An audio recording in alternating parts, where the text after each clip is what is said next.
প্রিয় বন্ধু মহোদয়, এই মহারাজকে নিয়ে বিনয় দুবে সম্পূর্ণ একটি ভিডিও বানিয়েছে। সেই ভিডিওটি অতি অবশ্যই শেষ পর্যন্ত দেখুন, অনেক কিছু বোঝার আছে, খুবই গুরুত্বপূর্ণ ভিডিও। नमस्कार दोस्तों, मैं विनय दुबे मुंबई से। हिंदू राष्ट्र भारत, 110 करोड़ हिंदुओं की आबादी, भारत का राष्ट्रपति हिंदू, प्रधानमंत्री हिंदू, जितने भी सुप्रीम कोर्ट के न्यायाधीश है, मुख्य न्यायाधीश है हिंदू, जितनी भी सेनाएं हैं, थल सेना, वायु सेना, जल सेना, उसके प्रमुख कौन है? हिंदू। जितनी भी जांच एजेंसियां हैं, चाहे सीआई एनआईए हो, चाहे सीबीआई हो, चाहे ईडी हो, चाहे इनकम टैक्स हो, यहां तक कि जो चुनाव आयोग है उसके जो प्रमुख हैं वो हैं हिंदू। जितने भी इस देश के अंदर 718 जिले हैं, उस जिले के तमाम जो जिलाधिकारी हैं वो है हिंदू। जो एसडीएम है 5500 के आसपास इस देश में सब डिस्ट्रिक्ट्स हैं, तहसीलें हैं, उस तमाम तहसीलों के जो तहसीलदार हैं, एसडीएम हैं, वो हैं हिंदू। देश में बहुमत पाई हुई हिंदुओं की सरकार है। राज्यों के जितने मुख्यमंत्री हैं पूरे देश में वो सारे के सारे हैं हिंदू। उसके बाद भी पता नहीं कौन से ऐसे लोग हैं जिनकी गांड फटी पड़ी है मुसलमानों से। अब इसे हिंदू राष्ट्र नहीं कहोगे तो क्या कहोगे? कब तक 14% का डर दिखाकर 85% वालों को डराते रहोगे रे? और इतना हिंदू समाज डरपोक कब से होने लग गया? 800 साल मुगलों ने राज किया तब हिंदू खतरे में नहीं आया था। 200 साल अंग्रेजों ने हुकूमत चलाई तब भी आज हमारा हिंदू समुदाय, सनातन समुदाय अपने वर्चस्व पे है। 110 करोड़ की आबादी पहुंच गई। ये हिंदू को मिटा ना पाए, सनातन मिटाना ना पाए, और ये आज के औने पौने बाबा, ढोंगी बाबा, पोंगी बाबा, इनको हिंदू राष्ट्र चाहिए। नहीं पाकिस्तान में बैठे हो क्या जाके? ओ बाबा, पाकिस्तान में जाके बैठे हो क्या? और अभी तक तू जिंदा है? कम से कम 50 फोन आए होंगे। विनय जी वो मरा नहीं, मरा कि नहीं मरा? मैं बोला पागल हो क्या? ऐसे लोग अपने जान छोड़ेंगे? जिसके नस नस में जहर और नफरत भरी हो वो अपने आप को संत कहलाता है इस देश में। दुर्भाग्य है संत समाज का कि ऐसे ऐसे नमूने संत बने घूम पड़े हैं। एक संत वो भी था भोसड़ी वाला गाजियाबाद में, यति नरसिंगा झंड, ये वैसा दूसरा पैदा हुआ है आज। इसमें कोई अलग बात नहीं है। जल समाधि ले रहे थे, ये खाट के बाल कटवा ली नाक अपनी। आज दिन भर गाली खाए हैं सोशल मीडिया पे। सब ऐसे इंतजार करे पड़े थे कि अब मरा कि तब मरा। मुझे तो आजकल ये लगने लगा है कि ना हमारी देश की जो भाजपा सरकार है ना, वो खुद नहीं चाहती कि देश हिंदू राष्ट्र बने। अगर हिंदू राष्ट्र बनने में कोई अपनी आहुति देना चाहता है, कोई संगठन ने घोषणा की थी कि बाबा अकेले नहीं जल समाधि लेंगे, हम 1 लाख लोग मिलकर सब एक साथ जल समाधि लेंगे। वो दिल्ली दंगे वाली हमारी रागिनी बहन, वो भी वहां खड़ी होकर समर्पण किए जा रहे थे कि हिंदू राष्ट्र में मेरी भी आहुति ले लो।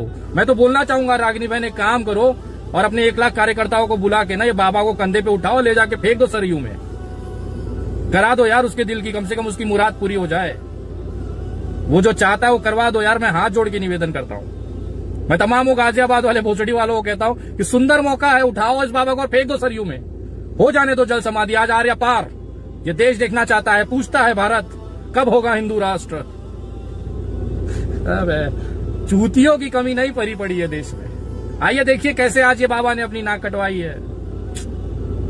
हमने जो घोषणा किया था कि 2 अक्टूबर 2021 तक इस भारत को हिंदू राष्ट्र घोषित नहीं किया गया तो मैं सरजू जी में जल समाधि ले लूंगा, जिसको देखते हुए प्रशासन ने मुझे आज हाउस अरेस्ट कर लिया है। किंतु हमने भी हाउस अरेस्ट होते ही हमने जो है तो सरजू जल मंगा के रखा है और 12 बजे इसी जल में नाक डुबा करके प्राण को उत्सर्ग करने की हमारी तैयारी है। तो करना, परेशान हो गए हम लोग 2.5 साल से, ये भी परेशान हो गए, हम भी परेशान हो गए, करो फिर। तू डूब के मर जा रे चुल्लू भर पानी में। जनता को आप मूर्ख समझना बंद कर दीजिए। इस प्रकार की बचकाना बातें किसी के गले नहीं उतरती, लोग मजाक उड़ाते हैं। गजब बेइज्जती है।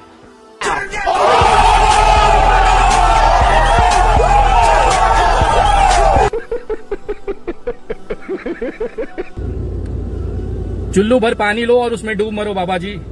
तुम्हारे जैसे इंसानों की वजह से ना ये भारत कलंकित होती है।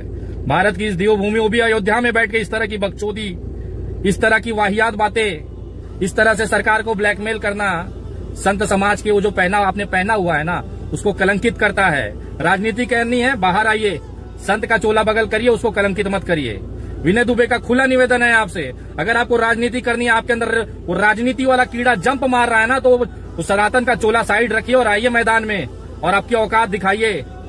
आपकी औकात देश ने देख ली, कितने बड़े धुरंधर हैं। एक वो यति नरसिंहा झंड और एक आप दूसरे पैदा हुए हैं। आज के बाद अगर कोई सन्यासी सही में ये बोलेगा ना कि अगर ये चीज नहीं होती है तो मैं जल समाधि लूंगा, लोग आपकी वजह से उस व्यक्ति पर हंसेंगे, कहेंगे कि अरे भाई जाने दे, ऐसे कितने संत लोग आते हैं, बोलते और चले जाते। एक नमूना आया था अयोध्या में कि अगर हिंदू राष्ट्र घोषित नहीं तो जल समाधि ले गया, पलट गया, अपने मुंह से मुकर गया।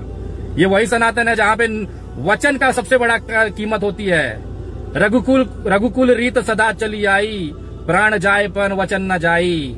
हद है, आपने तो उस संत समाज की जो गरिमा थी उसको कलंकित कर दिया है। आज आपको संत समाज से मैं निवेदन करूंगा कि इन जैसे बहरूपियों और ढोंगियों को बाहर करे, अन्यथा हमारे सनातन धर्म का सर झुकता रहेगा, हमारे संत समाज का सर झुकता रहेगा। और भगवान आपको सद्बुद्धि दे। आपके ऊपर ये सनातन, ये भगवाना शोभा नहीं देता। एक संत वो होता है जो लोभ, कर्म, माया से मुक्त होता है। आपके अंदर तो नफरत इस कदर भरी हुई है कि आपको हिंदू राष्ट्र चाहिए, इस्लाम और जो कैथोलिक भाई हैं, जो मुस्लिम भाई हैं, उनकी नागरिकता समाप्त कर दी जाए। अरे मैं उस सनातन धर्म से आता हूं जहां पे ना सबरी के जूठे फेल मेरे प्रभु श्री राम ने खाए थे। हम उस सनातन धर्म से आते हैं जहां पे करुणा, माया, प्यार सिखाया जाता है। हम उस सनातन धर्म से आते हैं जहां पर एक बेजुबान जो जानवर प्राणी है ना, उसको भी माया से उसको प्यार किया जाता है। एक कुत्ता दरवाजे पे आए ना तो उसको बिस्किट दी जाती है, उसको पानी पिलाया जाता है, श्राद्ध के समय कौवों को खाना खिलाया जाता है। वो गौरवान्वित सनातन का मैं हिस्सा हूं। लेकिन किसी भी, हम तो जानवर के अंदर भी नफरत नहीं कर सकते। उसकी जान न चली जाए इतना ध्यान से उसको घर में रखते हैं। अपने चींटी वगैरह अगर घर में दिख जाए उसको आटा डालने वाला, वो ऐसा मेरा गौरवान्वित सनातन है।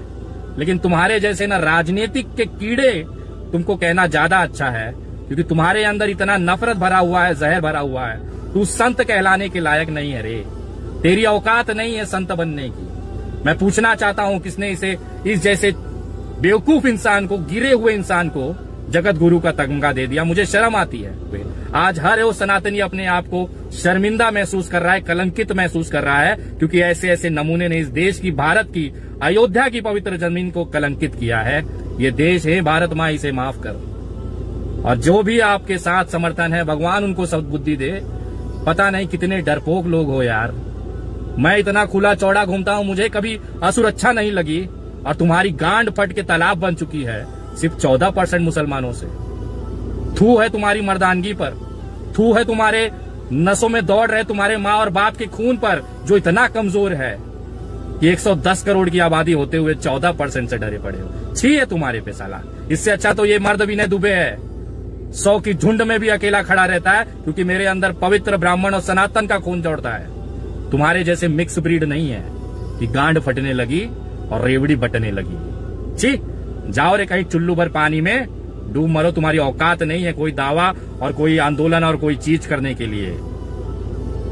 मुंह छुपाओ कहीं जाकर। आज नाक कटवा दी है पूरे देश की तुम लोगों ने। छी, जय हिंद, जय महाराष्ट्र। প্রিয় বন্ধু মহোদয়, আপনারা ভিডিওটি দেখলেন, শুনলেন এবং বুঝলেন। আপনাদের মূল্যবান মতামত কমেন্ট করে জানিয়ে যাবেন। আর হ্যাঁ, আপনি যদি এই চ্যানেলে নতুন হয়ে থাকেন তাহলে পিছিয়ে পড়া মুসলিম সমাজকে নিয়ে ইসলামিক খবর এবং প্রতিবাদী ভিডিও দেখতে আমাদের এই চ্যানেলটি সাবস্ক্রাইব করে পাশে থাকবেন। অসংখ্য ধন্যবাদ।